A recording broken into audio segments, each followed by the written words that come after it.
coaches, thank you again for taking the time after a tough loss and cold loss. I guess before we get into questions, kind of standard. How you guys feel after that game? Just thoughts in general. Frustrated for the fans. So, I wish we could have put on as good a show as the Smith Fireworks because they put on a hell of a show tonight. Unfortunately, we did not on the field. We had some mistakes, and it was a frustrating game. Coach, any thoughts from you? Yeah, I feel like we didn't compete to our fullest. I felt like we kind of plateaued halfway through the game. Game started rolling fast. But the first and foremost thing that I always say is you got to compete. You owe it to yourself. It's a respect thing, and you owe it to your family, you owe it to your teammates. And so I feel like the past couple of nights we've just kind of let up a little bit, but that's about to change, and we got to hook it up and keep going. So. Cool. Yeah, thank you guys. I only have a few questions, but Tyler, if you want to do yours first, I can go after. Yeah, first off, in 8 of the 9 innings, you got a runner into scoring position, but yet you only scored in 4 innings. So is that just unable to finish the job, or is that some other factor that you're not able to drive runs in from scoring position? We actually came up with a good idea. We brought a chalk or marker board, what do you want, dry erase board, and we actually had an offensive goal today. I think it was no more than 5 left on base. And so we obviously didn't meet that goal, but that's something we're trying to strive to, is meeting daily goals. I think part of it is we don't have a full team. That's one, but I don't like to use that as an excuse. The second part, I think our approach is bad with runners in scoring position.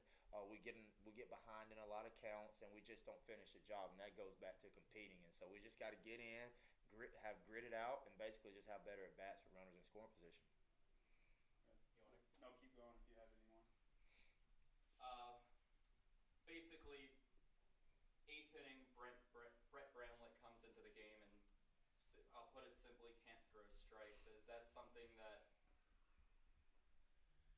at what point in that inning were you considering the next move to go to Noah Borwedge, or how far did your faith in him run to just keep trying to go out there every batter and throw strikes?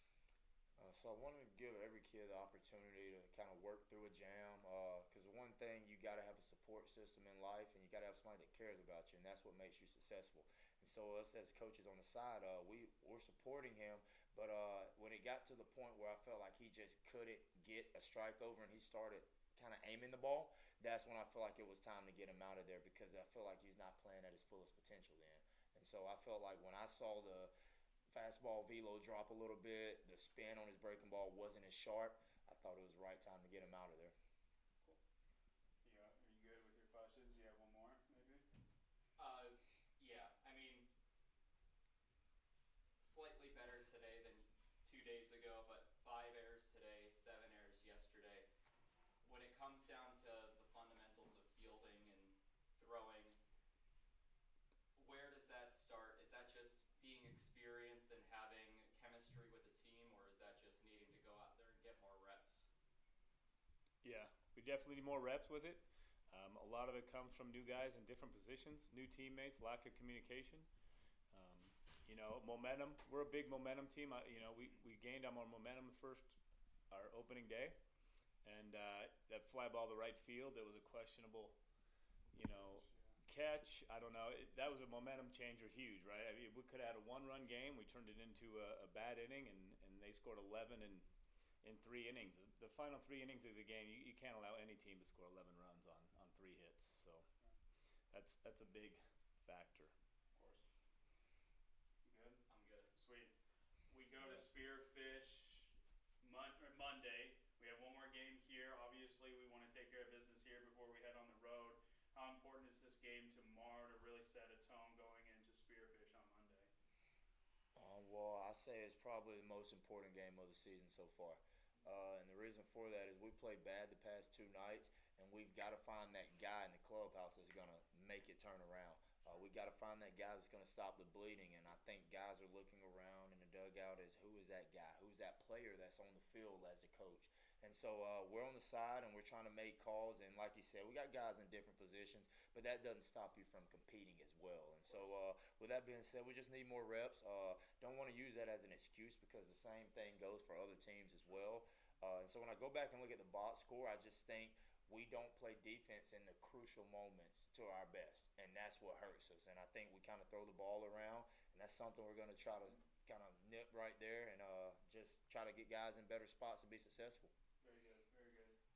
Real quick, I just have another question. In the bottom of the seventh, Braden Sorge went down with what seemed to be a right thigh issue. Is that something that you're willing to diagnose now and say what happened? Possible hamstring. We're going to keep a close eye on it, and hopefully he's good to go.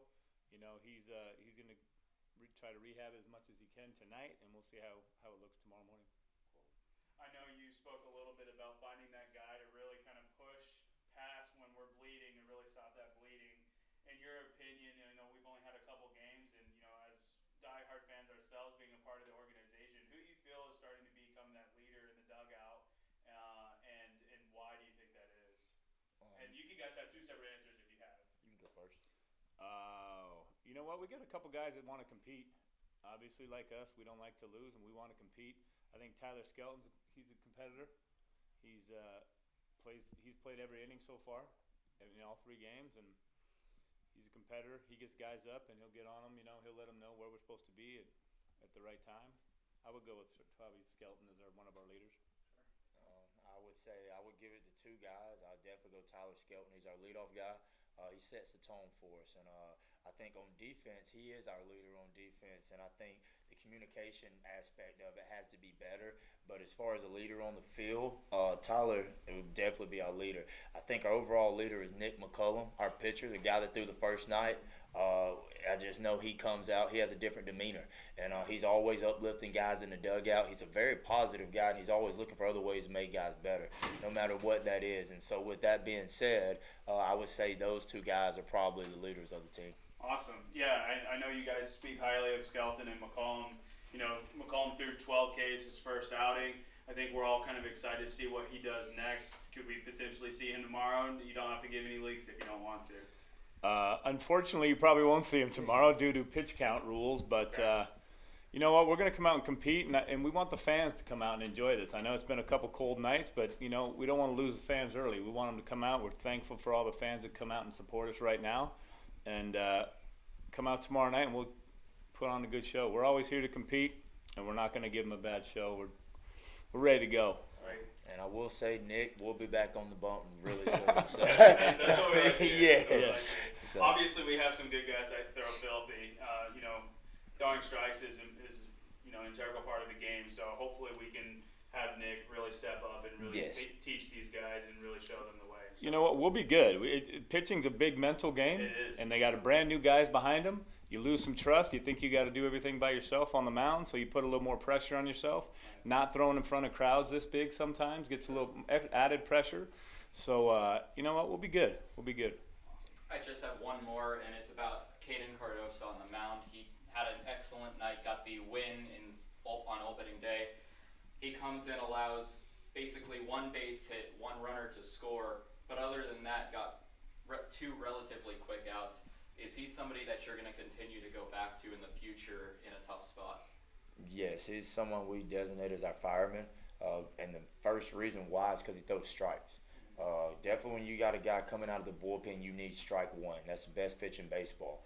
And you get ahead, stay ahead. That's how you win baseball games. And he seems to do that for us every time he touches the mound. And so that's one reason why we label him our fireman. And he definitely will be a guy we're first thinking about when we go to the pen. Yeah, he's a go-getter. You ask him to go somewhere, he'll go. I mean, he'll do it. He's ready. He's ready to go. He's a ball player. He seems like a ball player and a lively guy. He is. He's a fan favorite, and he's definitely a kid favorite. They love him, and I mean, just look at him. He's a great guy. Yeah, he enjoys the game of baseball, and so. Awesome, coaches. That's it from me. You guys have any other questions? Good. Sweet. I think Thanks,